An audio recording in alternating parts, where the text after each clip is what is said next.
នេះចង់មកតខមមិនបងដែលគាត់សុំរបៀបនឹងការប្រើប្រាស់ហិចដៃនិងការប្រើប្រាស់ហ្វ្រាំងពេលចូលបាទហ្នឹងឯងបងសាតែខ្ញុំនៅលើឡាន XLT 10លេខអញ្ចឹងនៅក្នុងការប្រើប្រាស់លេខដៃហ្នឹងគឺមានភាពងាយស្រួលเลยបងគ្រាន់តែបងធ្វើការទាញផុតមកដល់លេខ M មកហ្នឹងវាស្មើនឹង M លេខ1អញ្ចឹងបើសិនជាបងចង់តឡើងលេខគឺបងគាត់ទៅចុចលេខបូក1មកគឺវានឹងឡើងលេខ2ហើយចឹងបើសិនជាបងចង់សាងលេខគឺបងគ្រាន់តែដកមួយមកគឺស្មើនឹងលេខ1អញ្ចឹងប្រៀបបានដូចទាំងលេខដៃដូចគ្នាបងប្រើអំយ៉ាអញ្ចឹងនៅក្នុងលក្ខខណ្ឌហ្នឹងបងត្រូវស្ដាប់មើលលំជុំរបស់ម៉ាស៊ីនដែរបើសិនជាយើងបូកលេខយើងលើសទៅលំជុំរបស់ឡានវាអាចងាយអញ្ចឹងបងត្រូវតែសម្របទៅតាម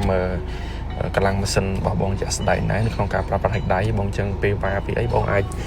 បូកដកតាមនឹងបានអញ្ចឹងស្មើនឹងលេខដកសាំងលេខបូកនិងបន្ថែមលេខអញ្ចឹងវីដេអូក្រោយខ្ញុំនឹងប្រាប់ពីរបៀបនៅក្នុងការបើក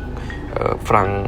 ដៃពេលឈប់បងប្រភេទឡាន Valtrac ប្រភេទ XLT គឺយើងគ្រាន់តែទាញធម្មតាមកបងប៉ុន្តែបើសិនក្នុងលក្ខខណ្ឌឡានពួក Valtrac គឺវាមានប៊ូតុងចុចនៅកន្លែងហ្នឹងមួយបងជាអក្សរពេពេលឈប់ក្រងដល់បងជន់ហ្វ្រាំងទៅបងទាញប្រាំងដៃនឹងឡើងមកគឺវានឹងលោត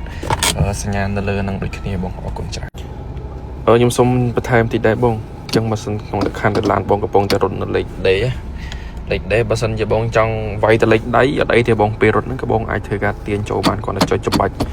ទាញមួយទៀតមកក៏វានឹងចូលអូតូហើយបងអញ្ចឹងនៅពេលដែលបងបោកលេខគឺវានឹងបោកលេខនៅពេលដែលបងរត់លបឿនជាក់ស្ដែងបង